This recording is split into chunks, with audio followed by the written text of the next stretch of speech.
What is up, guys? It's the Sound Alchemist, and I'm here with Gersh1. And today we're back at it, faces and all, to bring you guys more Q&A. What's this thing called? For the Greater? I knew all along. You did. It was what was it called?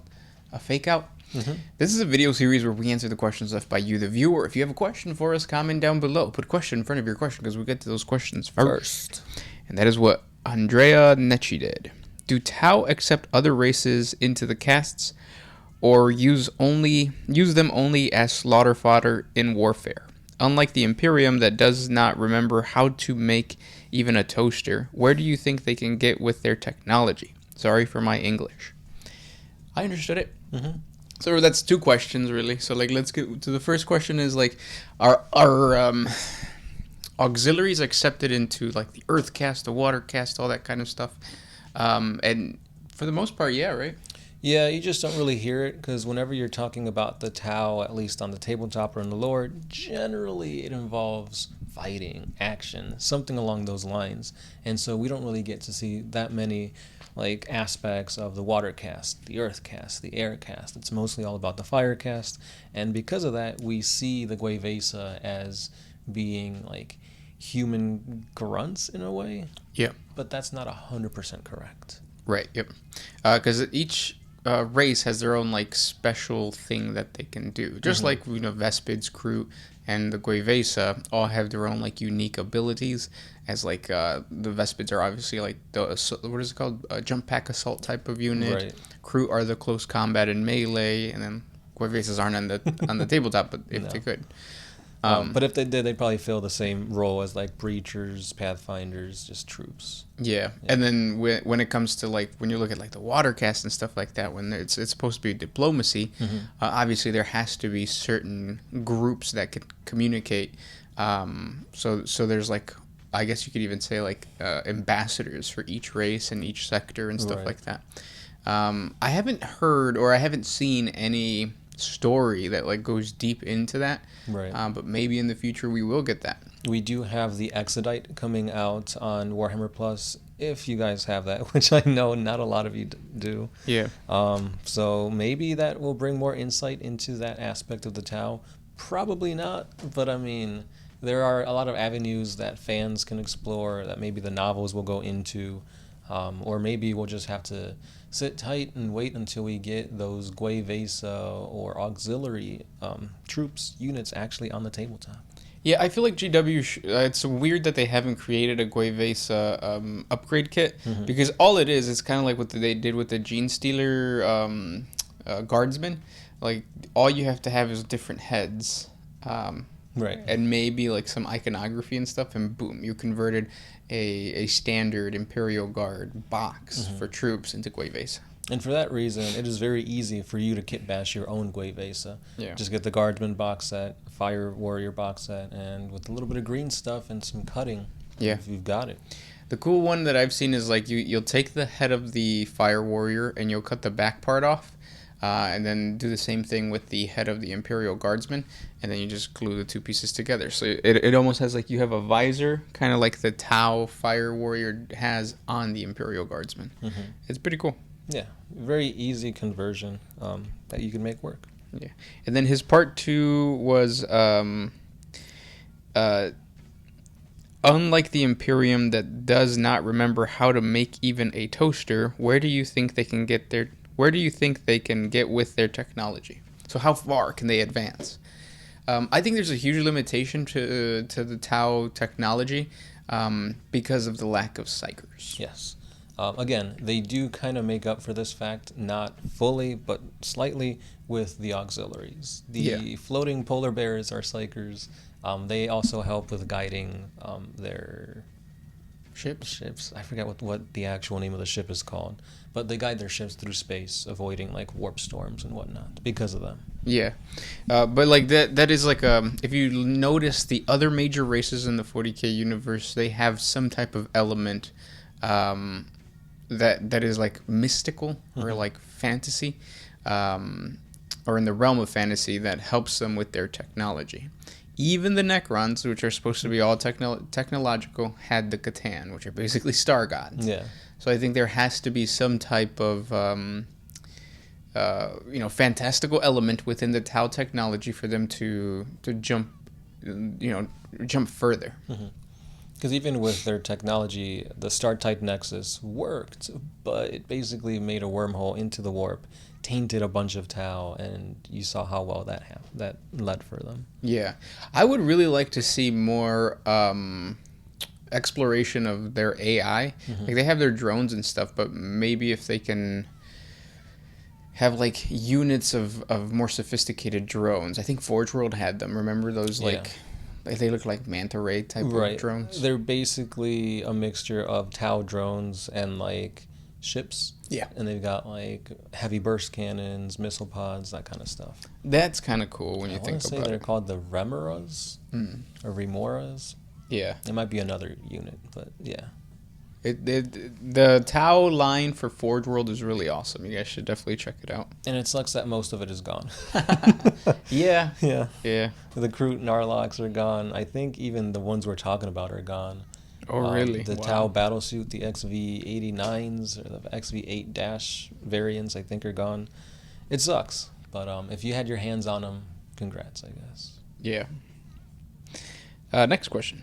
This one is also about the Tau. Desecrate the Harlot says, would Farsight be able to take on any Primarch or similarly powerful being from other factions such as Greater Demons, Orc War Bosses, etc.? Farsight could take on Greater Demons and Orcs, War Bosses, but not a Primarch. No, that's a completely different league. And even then, I still feel that Farsight would probably struggle against like Greater Demons, War Bosses, Captains. So it's not like, the Imperium has the Primarchs. You could say that like the Orcs have Gaskell. The Tau don't really have anybody on that level. Right. Yeah. Because even Shadow Sun, she's not that strong. Commander Puretide, like he was the one revered as Legends as being like the legendary fighter, super awesome, smart tactician. But I mean, he's old now, and I think he's dead. So, I mean, his teachings are still being passed down. But even then, as great of a legend that he was, I don't think he was anywhere near Primarch level. Right. Next question comes from Adeptus Astartes. Why did Gilliman always get his butt kicked by the traitor Primarchs? And why does he still insist on trying to fight them 1v1? Honor? Respect? Yeah, pretty much. Yeah. It's like, nah, you guys, I know you guys can't handle these Primarchs. Let me take on my fallen brothers. Yeah. And then he can't. Right. And then they have to help him. Right. And then the Sisters of Silence are like, we could stop him from doing things. And the Grey Knights are like, we fight these guys all the time. And he's like, no, you guys can't do it. I got it. Yep. Let me go for round 2. He's like Randy Marsh from South Park. I ain't hear no bell. Next question is by Bunny Hop. Gersh said that Shadow Sun is considered thick. Then does that mean she's an Earth cast Tau, or can any Tau attain the thickness? I think all except for probably the air cast, but it can be thick. But you can be a tall person and be thick still, because it's really just about the curves. So just because you're tall, you could also have like nice like thighs and ass and stuff like that. So I guess anybody could be thick. Even if like the aircast have hollow bones? Yeah. The thickness won't mess up their bone structure? Yeah, because the bones aren't really what makes them thick. What makes them thick is that booty. But I'm saying, like, let's say they got the booty, but they got hollow bones. Does that mean their posture will be like? Probably, yeah. Well, I don't know, because like usually when you have a oversized butt, doesn't it make your belly kind of like push out a little bit when you walk? I don't really know anatomy. All I know is peace is stored in the balls. So, right. I mean, I think that makes sense because if you look at the model for the orc boy, that's how they are. That's true. They do get a lot of ass, and it's just like. Don't look at the new sculpt for the orcs. Look at the old school sculpt. You'll see it. Them boys thick. Next question comes from James Gibbs. Could we get some more lore on Call? Even though I don't play AdMech, he is one of the most interesting characters in 40K and one of my favorites. Definitely. Call is really interesting. He's like the Grimes of 40K. No, he's the Elon of 40K. Yeah. I mean, and they were trying to make him almost like Primarch level, like abilities without actually being like a fighter and stuff like that. Yeah. He's 10,000 years old. He's hella smart. He knows not to become Fabricator General. Because that will limit what he can do. Yeah, and he looks like a giant centipede. Mm-hmm. And he has like a bunch of artificial bodies, and his actual real body is just a brain. Yeah. GW for their Warhammer Plus thing, they should do like some type of Tim Burton style AdMech fusion Halloween special. That'd be cool. Chances are they're not. They're not. No. I don't even think they're gonna do anything for like Halloween or Christmas or anything like that. I mean, Halloween's in a few weeks, and they have said nothing. Yeah. So who knows? This next question comes from the Boy Ninja. Oh, you had another one? No, I thought I was gonna add to it, but I forgot. Oh, I was gonna say Ultron is kind of like Belisarius Call, or maybe Belisarius Call is kind of like Ultron. Ultron? From like Marvel. Oh yeah. I was like, for some reason I thought Astro Boy. You're thinking of Voltron. There you go. The Boy Ninja asks, if you don't talk about Norn Queen Alexis doxing the GW NDA whistleblower, I'll lose all respect for OMS. If you don't, you probably signed the illegal NDA too. I don't really know what you're talking about, and I don't think you could lose any more respect for us than you probably already lost. Boy Ninja. Ninja? Yeah. Yeah, I don't know. I heard rumors that the NDA was like leaked or something like that. For what though? Who is this person? So I'm not exactly sure what exactly happened. I'm just like kind of like an outside body looking in. But I think if you're working alongside GW, like if they send you codices to review, or they send you stuff like that, then obviously you got to sign this like non-disclosure agreement act that like binds you legally to, you can only say this, can't show this and stuff like that. Mm-hmm. And the YouTuber that you mentioned, I guess she found out who leaked it, and she then spread that information. I don't even know. I don't know. Oh, yeah, because I looked into it when I started seeing people like they would get early releases for the Indomitus box and all that kind of stuff. So I did go on the website and I was like, oh, cool. Like, let's jump on this so that we can get early access to GW products, and we just get GW products. It's awesome. Right. But yes, you do have to come to an agreement, and the wording is kind of like you can't give your own honest opinion. You kind of have to follow their rules, and it's almost like any type of advertising and stuff like that. Like they tell you, like, this is what you're gonna have to do, which is fair. There's a lot of people that do it and still put out great content and stuff like that. But that's why I was like, nah, never mind. Right. There's a lot of legal mumbo jumbo that you're not really too like. Wait, I need to get a lawyer to do this. Yeah. And then at that point, it's like, is it even worth it? So. Yeah. But again, there are some benefits to signing that and getting previews, especially if you're doing like battle reports and stuff like that. Access to minis first, painting up the minis so that you have a battle report to put out at the same time when all the buzz is out there. So again, it's a give and take. There's benefits, there's negatives. Yeah. But the whole Norn Queen thing, I'm not exactly sure what you're referring to. I know what it is in the lore. Yeah. You got one? This one's from the big one. Which Primarch would make the best ghetto pimp? I'm going with Magnus the Red.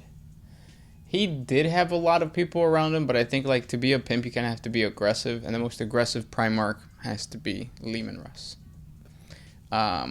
Or was it, who was it that got bitch slapped? Was it Lehman Russ or Lion? The Lion got bitch slapped. Then yeah, Lehman Russ for sure. Wait, hold on. Because they were arguing. No, they were wrestling. Yeah. And then I think Lehman Russ. No, Lehman Russ got bitch slapped. Yeah, there you go. So the Lion. Yeah, so like I could already picture the Lion with his, because you know how like Primarchs have like capes and cowls and stuff like that. Yeah. Just add like a pimp feather to his cap and that's it. Yeah. He's chasing the Fallen, so like some hoes that got away. A pimp named Slickback joins him too. Yeah. Whatever happened to the revival of Boondocks? I think the creator did not agree with what Cartoon Network or Adult Swim wanted him to make. He wanted more freedom, and they were like, no. So then he was just like, all right, then never mind. Gotcha. He's like hella young. He's younger than us. Oh, wow. Yeah. He's just really talented, I guess. This next question comes from Damned Legion. Is there duality in 40K? If yes, then wouldn't there be Gods of Order and the opposite of Chaos? There is duality, but like the duality is not like concrete in every single element of 40K. Right. So you have like, And it's not always in your face like that too. yeah. But yeah, I don't like that term, the God of Order, because it's supposed, or the Chaos God of Order, because then you're not chaotic. There you go. But yeah. Yeah, the dude is younger than us. Wow. Yeah. Aaron Vincent Magruder. I think he studied in Chicago. Yeah, he's from Chicago. Yeah, which is cool. Next question comes from... I got one from Dragon Punch 903. If I'm trying to get other friends to play 40K, how should I introduce them? Should I start with the tabletop, the lore, kill team, video games, what? Give him a BJ. Mm-hmm. Yeah. And then they're kind of like, well, I got to say yes to whatever you say next. Yeah. But it's really up to the person, too. Yeah. Because, like, if I would have... like, let's say you're brand new, and I introduce you to painting, like... you're not going to care for it, right? I guess, yeah. It also depends on, like, what they want to do. Because I did paint my first 40K army.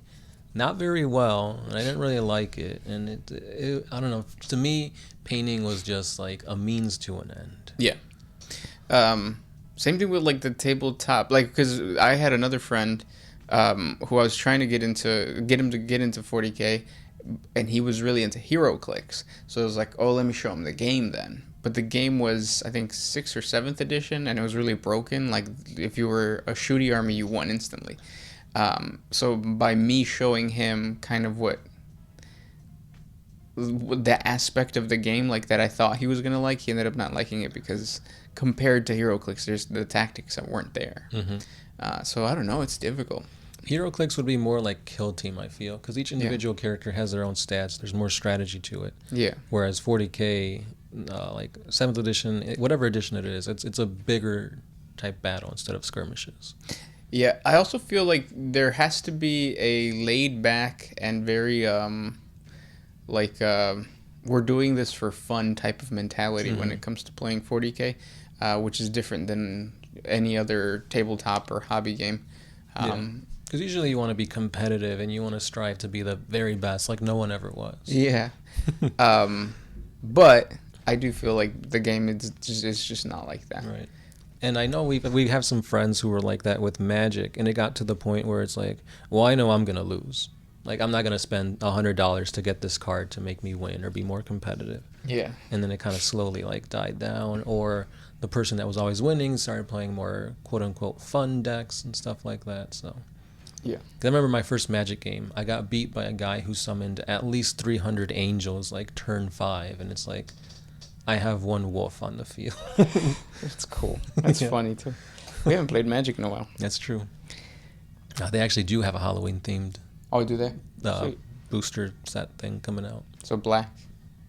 Yeah. Well, I mean, it's everything, but it's, like, themed in, like, Innistrad. So, okay. Werewolves, angels, demons, vampires. We should go... Do they still sell Magic cards at, like, Target and stuff? Yeah. We should go pick up one of those pre-made decks. And then just have fun with that, yeah. But only if we get a big titty goth chick to play with us. Because it fits with the theme of, like, Halloween. Yeah, I think that's easier in the Magic universe. I feel like Magic players... You could find some pretty thick-looking women in Magic. Still haven't found a thick-looking Warhammer 40K player. I still don't think they exist. Prove me wrong, Internet. Slanesh, I will pray to you and do some things in your favor to allow this to happen. Yes. This next question comes from All Might. What would happen if Gersh 1 wore white? I don't like wearing white because it, like, I don't like it. That's a good answer. Yeah. This one's by Brian B. Are there any Space Marine chapters who prefer ranged combat over melee? Yeah. I wish I knew their names.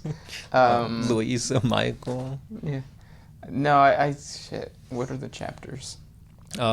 Space Wolves, the Blood Angels. Because they like to get more in your face. They're more brutal like that.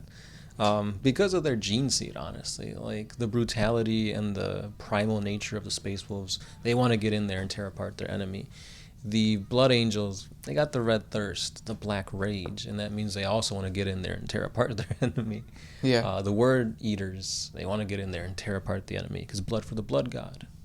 And then when it comes to range, I think the what do you call them? Fuck, I just had the bolters for the Imperial Fists. So the Imperial Fists are really good for bolter drills and all that kind of stuff. So I guess you could say that they're yeah.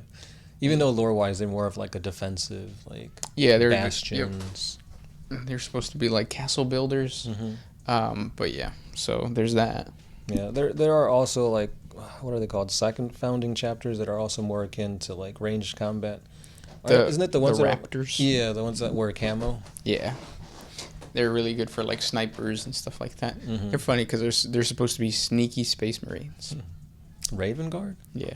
There's only one space marine that's sneaky, and that's Corvus Corax. Yes. Oh, it's raining outside. It is. It's thundering. The dogs are scared of thunder.